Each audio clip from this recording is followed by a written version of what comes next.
Welcome into the Fantasy Football Forge. My name is Steve, and it is time for the Week 11 tight end rankings. I believe I'm pretty much in line in large part with ECR, so there's not a whole lot of surprises this week with my rankings. A couple of show notes quick.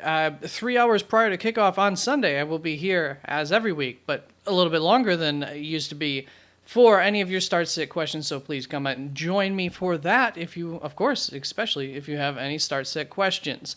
Next week is Thanksgiving week. That means there will be 3 games on Thursday. The first game will be 12:30 Eastern Time, and I plan on going live on Thursday. I don't know if it'll be leading up to game time or maybe earlier in the morning. At least for a couple of hours is the plan. I will have to figure out what my day looks like and or how much I can push my day backwards in order to see when and for how long I can be here on YouTube for any start-sit questions on Thanksgiving. But I will be here at least for a certain amount of time in order to help you with any questions that you have on Thursday morning. That also speeds up the weekly process for the videos, of course, so I do want to get everything out prior to game time, so I will have my videos sped up next week. I'll do my waiver wire video probably on Monday night instead of Tuesday morning. I'll do a quarterbacks and tight ends video probably Tuesday night, and then that'll leave Wednesday for wide receivers and running backs. So that just speeds up that whole process. I'll do my best to keep up with it.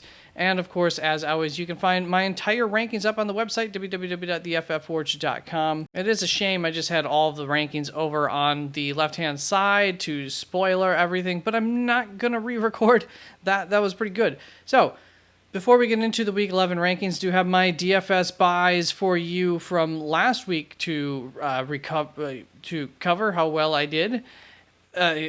Spoiler alert, not well. And of course, you can get my DFS buys for next week, if you still trust me for those, after I tell you how I did last week at the end of this video.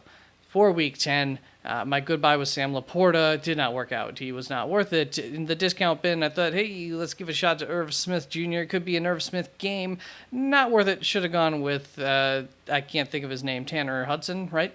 I actually liked him in the draft process. Should have gone with him, of course. And then contrarian play, Mark Andrews was not worth it either. So fail. And my love him got injured. Gerald Everett doesn't look like that was going to be too promising anyways. And my fade him, Jonnu Smith, I was correct with. So I did get my fade him at least. Let's move on to my Week 11 rankings for the tight ends.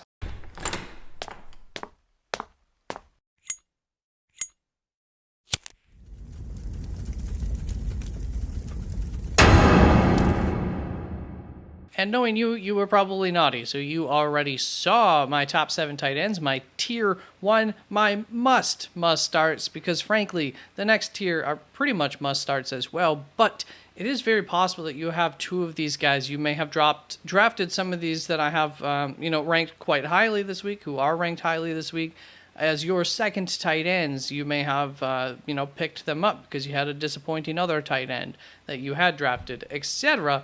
Or you might have just picked them up to have 2 powerhouse tight ends. However it goes, I think that we do need to talk about some of the guys in this must-start tier because the arguments might need to be made to help you decide who to start this week. Well, let's cover my first tier here. Travis Kelce as my number 1 tight end, of course, followed by TJ Hockenson, Mark Andrews, Sam Laporta, Trey McBride, Dalton Kincaid, and George Kittle. So, at tight end 3-4, I have Sam Laporta. He is in a solid tight end matchup going up against the Chicago Bears, and a good matchup overall, of course, just beyond, just as far as the passing game goes against that defense. Chicago is good against the run, so there's a chance that Detroit has to continue to pass more in this game. There's also a chance that if that running game does get limited, they could be in a lot of short and mediums, third and shorts, where they will have to end up passing the ball. Of course, those are always great situations for the tight end to get the pass there. So I do think that there are a lot of reasons to be high up on Sam Laporta this week, outside of just the fact that he's been great all year, down week last week, but that will happen. That happens to tight ends all the time. At my tight end 5, we have Trey McBride, another guy with recent success due to a departure of the, Zach Ertz being injured. And as you can see with the temperature gauge there, deep red, that's good. By the way, blue bad, white neutral if you are new to the channel. So Trey McBride's in a good matchup here against Houston. Houston is a top 5 tight end matchup via the average fantasy points per game allowed to the tight end position. That is most commonly going to be the stat that I will be addressing when I say if it's a good matchup or a poor matchup, etc. And Trey McBride has been a beast in 2 of the last 3 games, 2 of the games that I expected him to be a beast in, and not a beast in or bad in the game that I expected him to do poorly in. I'm expecting this to be a high-scoring game. It's a good matchup. I'm expecting this to be a good week. Let's see if I can't continue predicting Trey McBride correctly. At tight end 6, I have Dalton Kincaid. One of the best ways to beat the New York Jets, the defense that Buffalo will be facing this week, is in the middle of the field. They're very good at protecting the perimeters, and that's, usually where tight ends work, is down the middle of the field. And it's a plus tight end matchup anyways. Teams have been finding some success there against the Jets with their tight ends down the middle of the field. So expect Dalton Kincaid's success to have a decent chance to continue this week in a okay matchup. Then at tight end 7, we have George Kittle, and I have doubted him twice this year, and both times he has gone off. This is why I don't draft George Kittle, because he is such a headache to me. But if you are the type of person who drafts Kittle, or if you did draft him this year, you should only be carrying George Kittle, and where I have him ranked, or what I say about him, and how much I like him or dislike him shouldn't matter, because you shouldn't have a decision to make. You should start Kittle every week if you have Kittle. That's just how it is. But yeah, if I doubt Kittle, play him, but I'm probably not going to doubt him for the rest of the season. Hopefully that does not curse him. Let's move on to my second tier, the still must start tier. And that starts off with my tight end 8 at Dalton Schultz. Arizona is the 8th worst tight end matchup on the season so far, but once again, I expect this game, it's going to be a high-scoring game, and so I have high hopes for a guy who has been an absolute monster in recent times, last 3 or 4 weeks.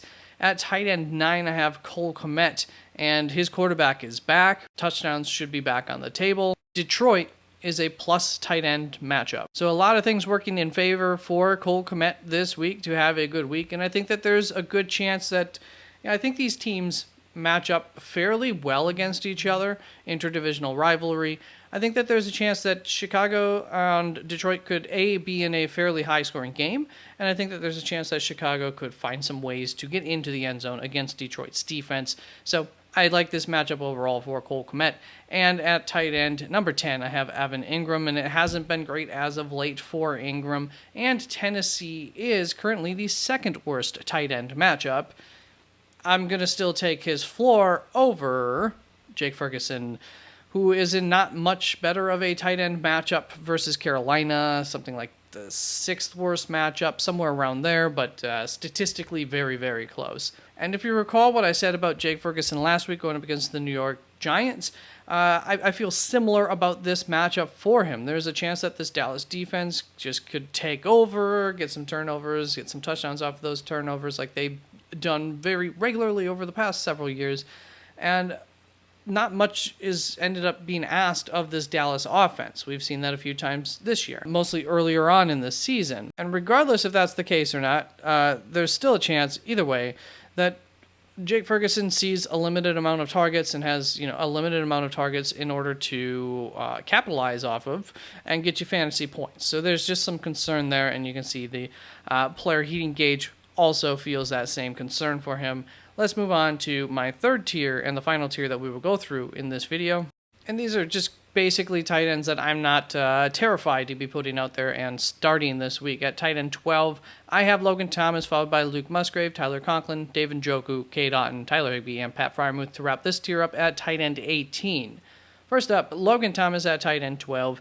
It's not a whole lot better of a matchup for him going up against the New York Giants than it was for the previous 2 tight ends, Carolina, Tennessee's defenses. What I will say, though, as far compared to like my concerns for Jake Ferguson in favor of Logan Thomas are 2 things. Most notably, this offense most likely will continue to pass regardless of the situation. They're a pass-first offense, and I just don't think that there's much that's going to stop that. But there is a chance in this game that they do turn to the running game, and we'll get to that in just a moment. But the other thing, too, is that this Washington defense is not Dallas's defense. There's not a high chance that they're going to get turnovers off of the New York Giants, turn them into touchdowns, and just render this offense into a position where they're just managing the game and holding on to a lead the entirety of the game. And I said I would get back to the Brian Robinson kind of the team rushing more than they do in most weeks. And that's it. That's the other concern for Logan Thomas. They could end up rushing a lot with Brian Robinson in this game. I will talk about him a little bit more with my DFS buys because he is one of them. Then at tight end 13, Luke Musgrave. Going to compare that to Tyler Conklin. I would take the really good matchup against the Los Angeles Chargers for Luke Musgrave over the safer floor that Tyler Conklin offers you in a, I think it's a minus matchup kind of against Buffalo. Then for David Njoku, I just don't trust DTR very much, at least in terms of his ceiling, the likelihood of a touchdown, which goes a long ways for tight ends. But I will say his floor might just be fine, and he should get some opportunities to get a touchdown because DTR did target David Njoku 7 times in his first start, which was week 4 against Baltimore, which is another very good defense against tight ends. Pittsburgh is the 4th worst tight end matchup. Baltimore is up there. So either way, David Njoku should see some targets, but it is a very tough matchup, and I just don't really trust the upside there. Then I have K-Dot at tight end 16, and last week I bet on Evan Ingram against the San Francisco defense, had my argument for it, but you know what? That did not work out. I'm not going to do it again. I'm not betting against that San Fran defense against tight ends. So K-Dot, I'm concerned about the upside for him. Then Tyler Higbee and Pat Freiermuth barely made this tier, but they did just make it. I would feel comfortable taking a shot on them if I had to this week.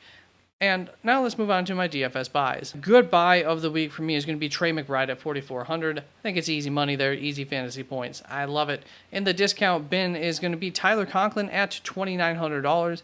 I wrote a little note for myself saying that he's probably not a good big tournament play just because I don't know that there's enough juice there to squeeze to expect any kind of top 3 tight end upside from him or anything like that.